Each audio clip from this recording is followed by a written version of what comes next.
Hello, everyone. It's Alexandria once again with our many speeches this term. So this was our persuasive speech and to ask ourselves more or less, what can we do for a country that's, besides doing our taxes? And I decided to hone in on racial inequalities that we are still dealing with in this country in the 300 some odd years that it's existed, or 200 some odd years that it's existed. Luckily, this isn't a history class. So to start, we see racial inequalities everywhere we go.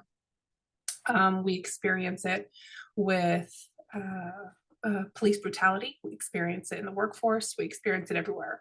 The one place that I think that we should never have to experience this, or the two places, would be in church. And of course, anywhere in the medical field.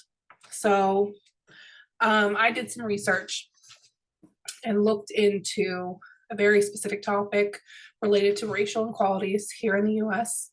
And what I focused on is Black women having the highest mortality rate along with their infants than any other race before, during, or after childbirth. So that means during the pregnancy, experiencing complications, during labor, while they're giving birth to the baby, experiencing complications, and then sadly postpartum, which is after the baby is born, suffering from some complications. So let's jump right into it. Here's my PowerPoint. So here, let's move this out of the way. Here is my PowerPoint, and I just wanted to rush through this as fast as we can because there is a time limit on our speeches. So the crisis in our medical system basically is that Black women and their infants are more likely to die before, during, or after childbirth. One thing I thought that was maddening and absolutely insane is that even though a Black woman isn't more likely to catch one of these fatal conditions before, during, or after, they're still more likely to die from them. And of course, I wanted to ask myself, like, what can change? Like, how can we change this? Being a mother myself, it was a bit upsetting. Some studies showed some information here, and I'll leave it up while I speak so you guys can go ahead and read that, about systemic racism, within our healthcare settings. So things like this would include like Black women and their pain, Black Americans in general, or any minority in general, and their pain not being taken as seriously as someone who would be like a white male or even a white female. So some of the conditions that these women get before, during, and after childbirth are preeclampsia, eclampsia, abrupto placenta, placenta previa, and postpartum hemorrhaging during this study. They found, like I said before, that these women were not more likely to catch the condition or develop the condition, but they were more likely to die from them. And this is what has started my belief that, once again, due to racial inequalities and systemic racism, we find ourselves here. Women, during the happiest times of their life, dying. Here are some of my key elements. Racist stereotypes. They're less educated. They're most likely on drugs. I mean, just terrible, horrible things that I personally do not believe, but they are still things that are being considered in the healthcare system when they do what's called patient, I'm losing my train of thought, patient history. So those are things that are actually taken into consideration by our healthcare providers. Nasty racist stereotypes. It's fantastic. So here's some graphs that I pulled up to show throughout the years the different races, social and economic factors, and then of course the outcomes that come from it. And then we'll leave here. Like I said, feel free to pause and look at these slides a little bit more specifically, but being that there is a time limit, I wanted to kind of rush through these, unfortunately. So diving deeper, I pulled up some statistics that Black women are 3.1 times more likely to die from preeclampsia, eclampsia, or eclampsia than white women. Now, I am a white woman, very obviously and clearly. I have one child, and this upset me. They were over 3 times more likely to die. One of the happiest moments of my life could be the end of theirs. It's just absolutely unacceptable. So researchers found a substantial racial difference in frequencies of fatalities with pregnant Black women. Researchers were not initially looking for any racial differences lends credibility to its existence. So they weren't even looking for these type of issues, but they still found them. So this is what was found. Again, if you want to pause and go ahead and read it a little bit. They, luckily with the study, they did say, we want to maybe make some interventions. This is an issue. We should try and change things and maybe figure out why this is happening. And it's all just very overwhelming. And it steadily continues to prove that racism is embedded into all aspects of our country, including our healthcare, which is frightening because it should be a safe place. It's built to be a safe place. So not only are Black women in danger, but Black infants are as well.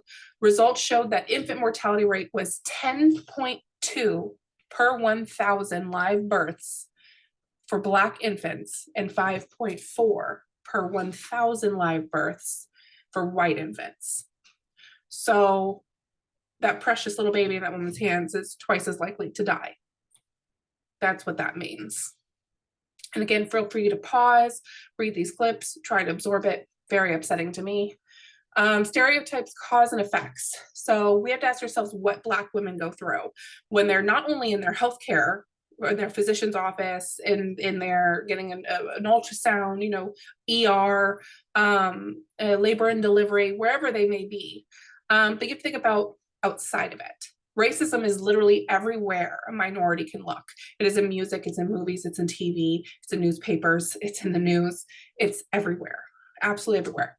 I hope I don't offend anybody when I say this, but every time they see a Confederate flag, they are exposed to racism. Every time they see a Trump flag, they are exposed to racism. It's everywhere you look, it's everywhere they go. They can't hide it, they can't escape it.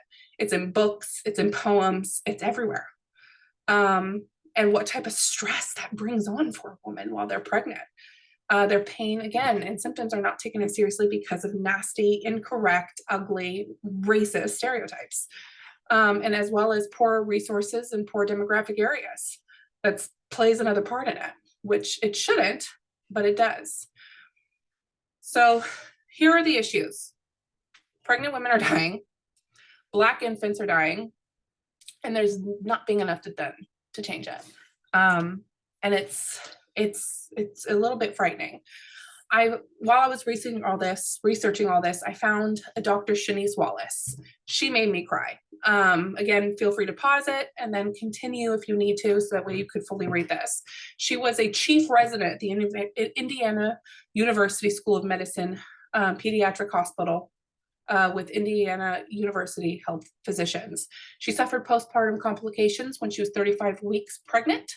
After delivering her child, she then suffered from a ruptured liver, high blood pressure, and malfunctioning kidneys, all of which required surgery, all of which someone who was a chief resident in the pediatric field would have known what was happening to her and been able to express that.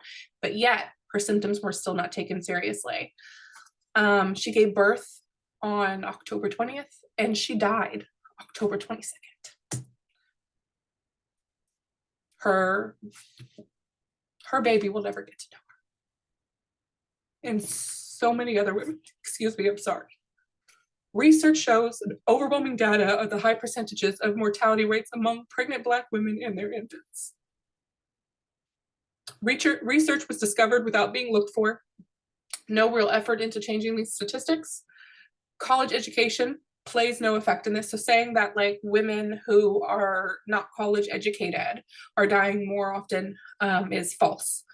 And then I think we all should be asking ourselves what we should do to bring change to this. And all of this proves that Black women and their infants are more likely to die before, during, or after childbirth. And then here's all, again, feel free to pause and look into this yourself. I'm sorry that I got emotional. As a mom, it's emotional for me. So I'm pretty sure I've gone over my time. After going all over that, I just wanted to conclude, with all this data in front of us, they still face a critical situation for our country when it comes to minorities, and more specifically, what I've chosen to discuss here, which is the epidemic of Black women and their infants dying before, during, and after childbirth. Something that hopefully brings a little bit of closure to everyone is, as devastating these facts are, at least people are aware of it, and more awareness is coming into the situation, and hopefully will bring change. But we all need to remember that we all have a duty to protect all women and their children, to make sure that mothers are not burying their children, and children, before they're able to do the most basic of things, are not burying their mothers. So that was my speech. Again, I apologize for tearing up, but as a mom and as a child who didn't have a mom, it's a touchy subject, which is why I wanted to pick it and why I decided that this is what I wanted to discuss. So with that said, thank you so much for tuning in, and I hope to see all of your guys' speeches soon. Bye.